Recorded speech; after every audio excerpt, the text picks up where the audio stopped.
Good morning. In 2016, there was a shortage of yellow fever vaccine to respond to major outbreaks. Based on limited data, WHO recommended the use of fractional doses as a dose sparing strategy.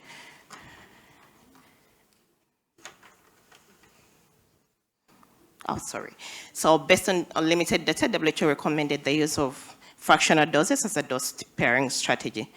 But at the same time, WHO called for more research to be conducted to fill the important data gaps. Following this, MSF, Epicenter, and other partners proposed, in coordination with WHO, proposed a trial. This consisted of a main trial in adults, which started in November 2017, and sub-studies in children and HIV-positive adults, which started in January 2019. Results of the main trial have already been shared in the previous year's conference in 2019 and have been published, but they show that fractional doses of all the 4 pre-qualified yellow fever vaccine made the non-inferiority criterion with no safety concerns.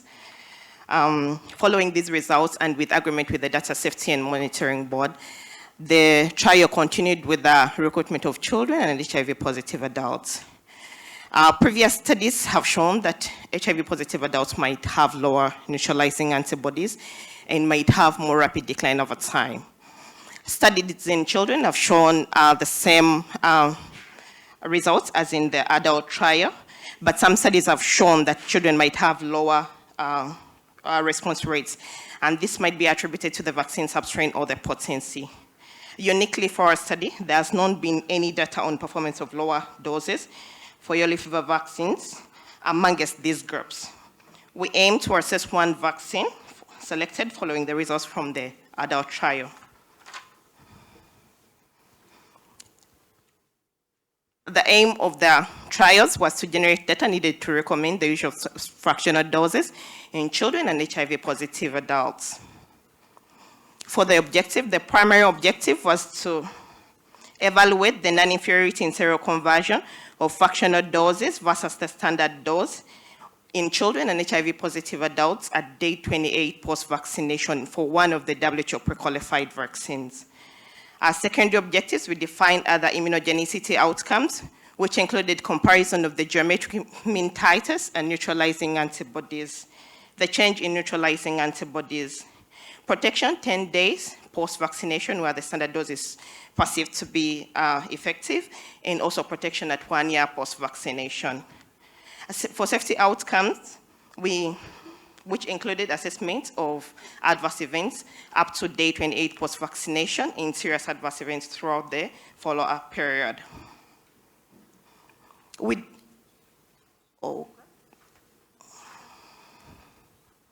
designed a double-blinded randomized trial and recruited children in Bara, Uganda, and HIV-positive adults in Kilifi, Kenya.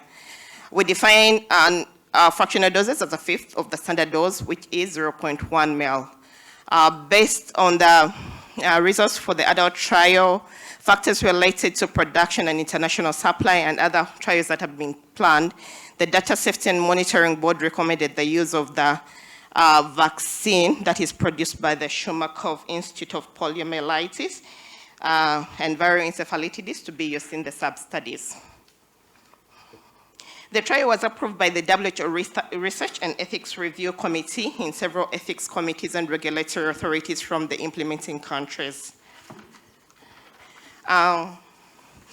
Based on the 90% power and one-sided 2.5 significance test to detect 18% non-inferiority margin, taking into account the different seroconversions and baseline seropositivities of each of the study population, we recruited 420 children in 250 HIV-positive adults.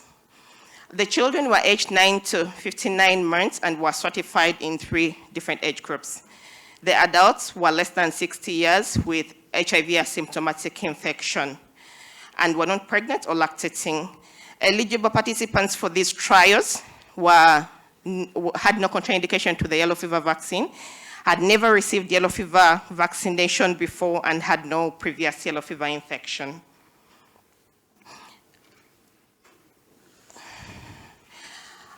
In the trial, it consisted of visits, the inclusion visit where each participant was randomized and vaccinated, and thereafter followed up at 10 days, 28 days in 1 year post-vaccination.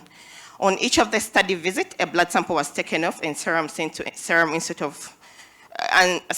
to Institute Pasteur Dakar for purity analysis. Participants were randomized to each of the vaccine doses with equal number of participants allocated for each of the arms. Due to the SARS-CoV pandemic, the 1 year follow-up was prolonged in each of the sites. For Mbarara, 49 participants completed their last visit at 16 months post-vaccination, and for Kilifi, Kenya, 58% of the participants completed their last visits between 15 to 17 months post-vaccination. Retention rates at long-term follow-up were high, that is more than 90% in both of the trials.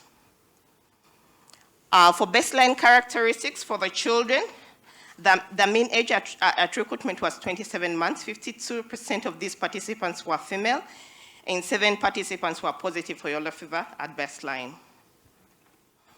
For the HIV trial, the mean age at enrollment was 37 years, 52% again were female, and 4 participants had pre-existing antibodies for yellow fever at baseline as measured by purity 50.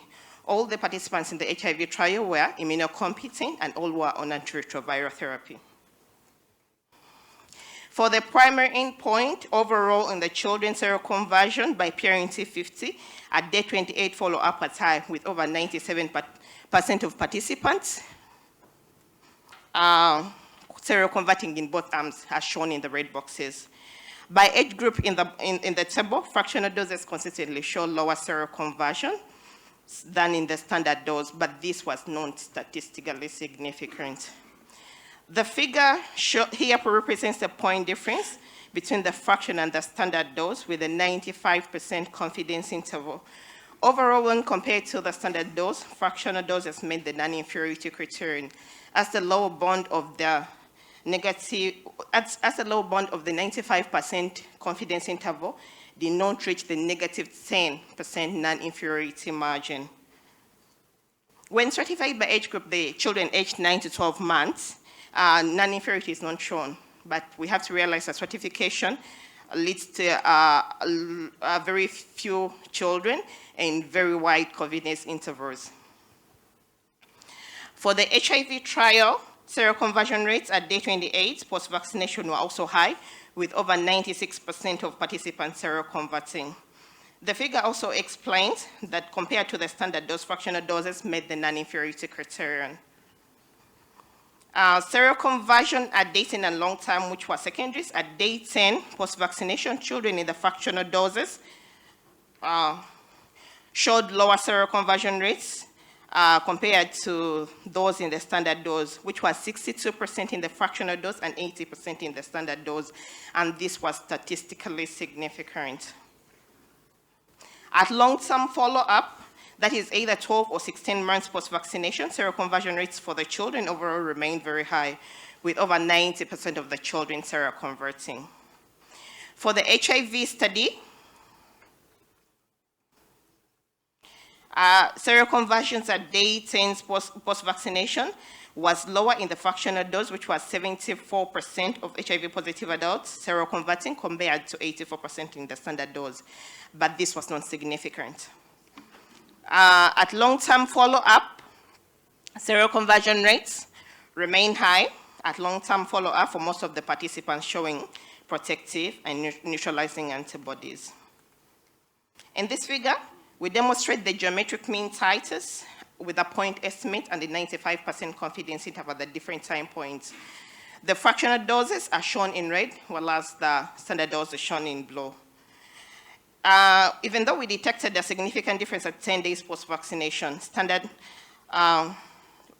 we see that for each of the study population, fractional and standard dose follow all the same trend, with titers increasing sharply at 28 days post-vaccination and decreasing thereafter up to long-term follow-up. For the safety, Overall, 75% of the children reported at least one adverse event during the 28 days post-vaccination. This was similar in both the fractional doses and the standard dose.